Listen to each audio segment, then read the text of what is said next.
Our first question comes from Elliot. Elliot, hello. Hello. Hi. Is Canada now an authoritarian state? Elliot, I think it's been an authoritarian state for a while. I mean, under Trudeau.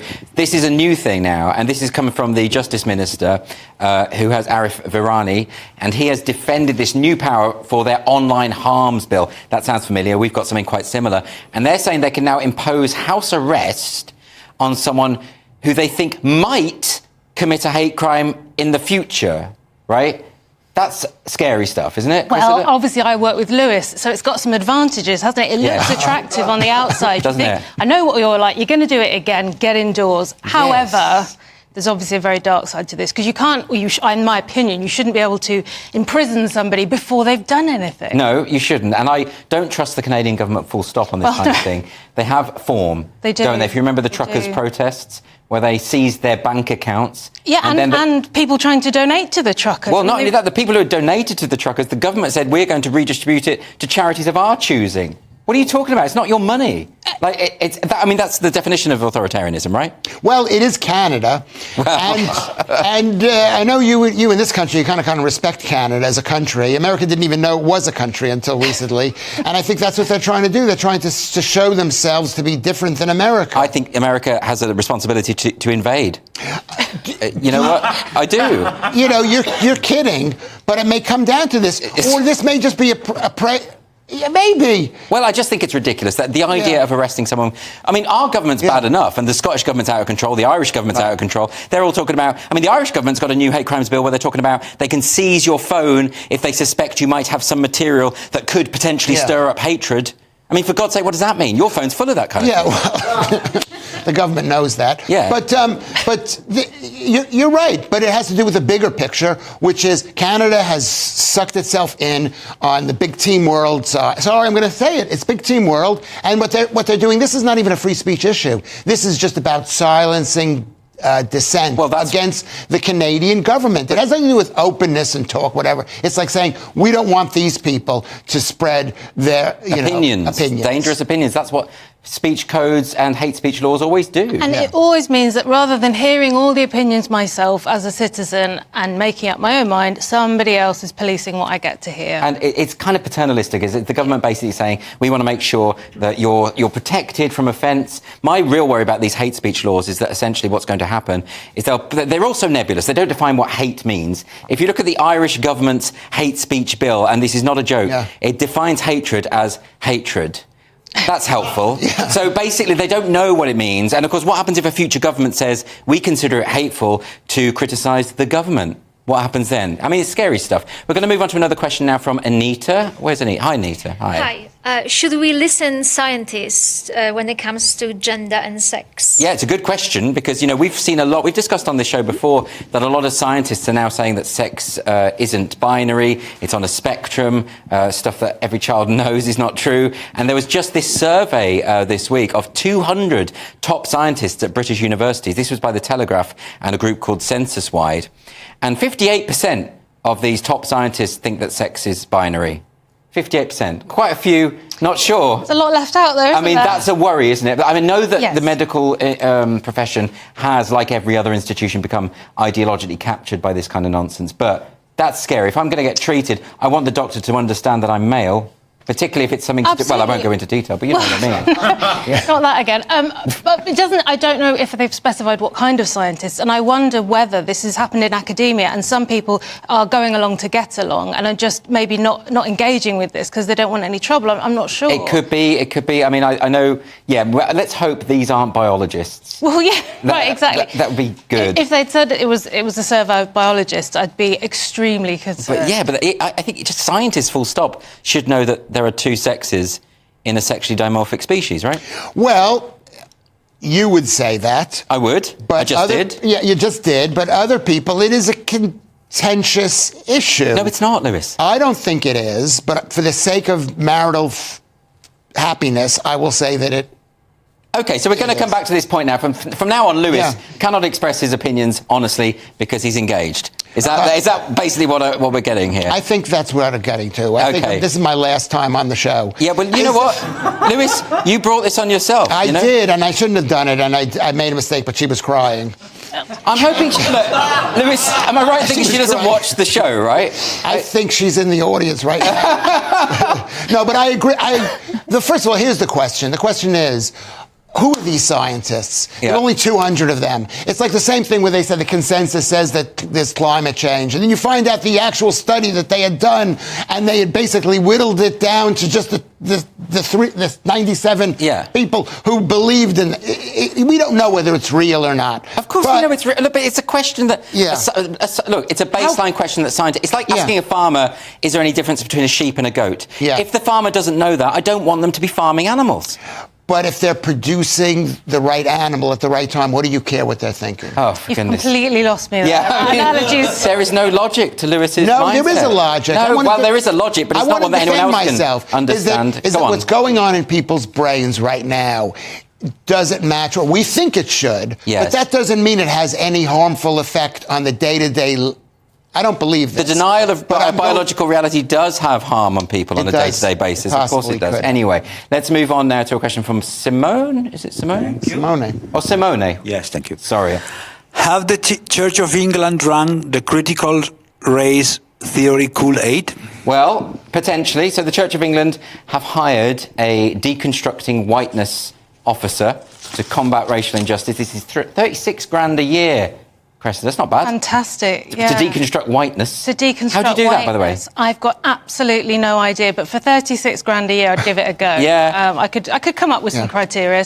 Why does the church need to deconstruct whiteness? That's a great question, Andrew. You would think that we were all made in God's image and that they wouldn't really be that concerned with colour. Yeah, you would think so. But apparently they are. Yeah, certainly. I mean, the Church of England, which is very closely affiliated with lots of Anglican churches across Africa, and, you know, you would assume they don't have a race problem. That's exactly what I do. I personally don't know of any cases of anybody turning up to the church and being turned away based on their... They really don't do that. It's not something I'm aware of. So it's almost as though it wasn't the church's idea. I wonder if some activists are involved. Well, maybe. But this is what I mean, Lewis. Everything's been captured by this stuff.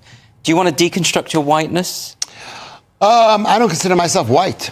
No. Okay, I forgot about that. Yeah, Sorry, yes. You forgot about that. We were raised as Jews in New York. They were white people, but they lived across the bay in Manhasset. We consider ourselves black, really. I'm sorry, wait a minute. I can make my peace with you saying, well, I'm Jewish, so I don't necessarily consider myself... But to say you consider yourself black, I have to question that, Lewis. Sorry. Yeah, no, it sounds shocking.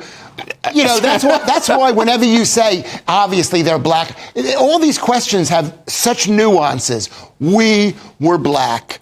We weren't black like slave black, but we took the side of the black people. We thought we were just going to be we were as oppressed as black people, and we knew who the white people were. You're saying you're like Steve Martin in The Jerk. You know, he was raised by a black family and thought he was black until the fateful day when his adopted mother says, sorry, you're not. Is that what you're talking about? But you know what? Even when your mother says you're not, that doesn't mean it's going to change your entire lifetime of thinking. I know it's shocking to believe. Okay. But like right now, because Jews are with white people, they're associated with white people. But back in the day, we weren't.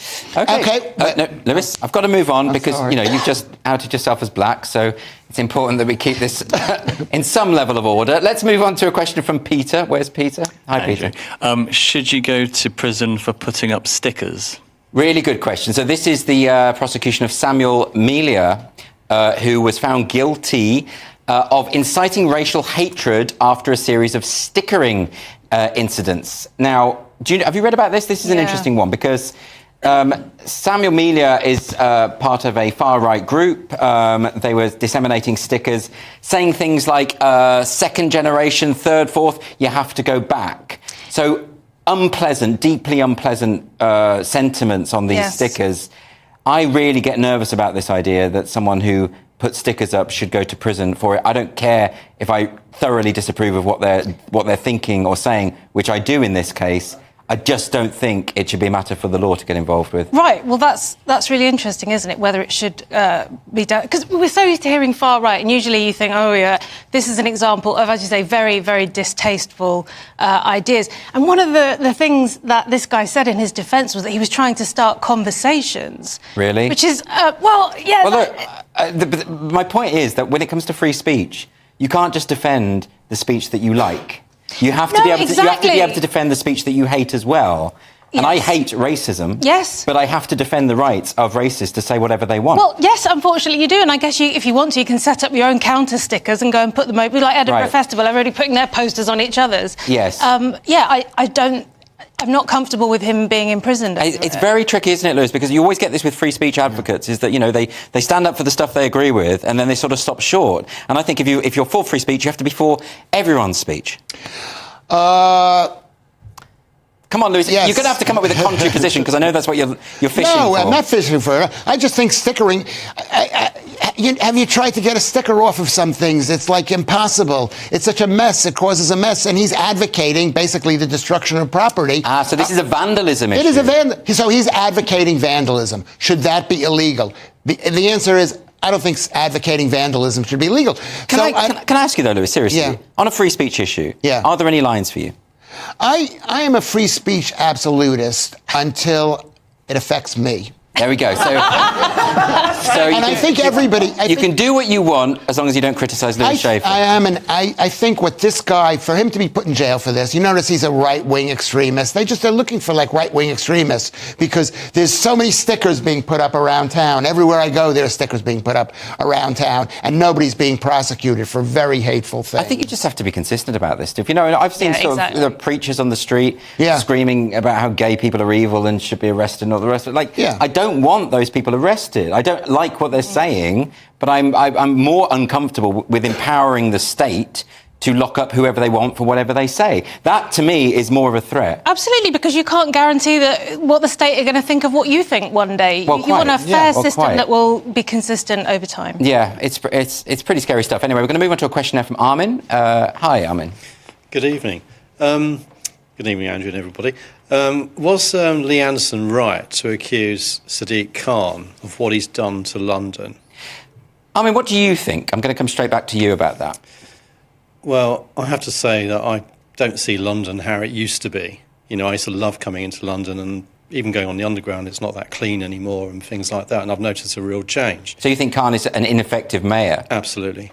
And I also think that his congestion, where he's tried to put the bicycle lanes, has actually caused more congestion, and with the LTNs he's put everywhere, it's created a lot of... But isn't that question of whether he's an effective mayor on a kind of governmental level different to the comments that he made regarding, Lee Anderson rather, these accusations against Sadiq Khan? I mean, that's a different issue, isn't it? What do you think of those? Well, I think Lee Anderson's probably asking the question what a lot of people are thinking.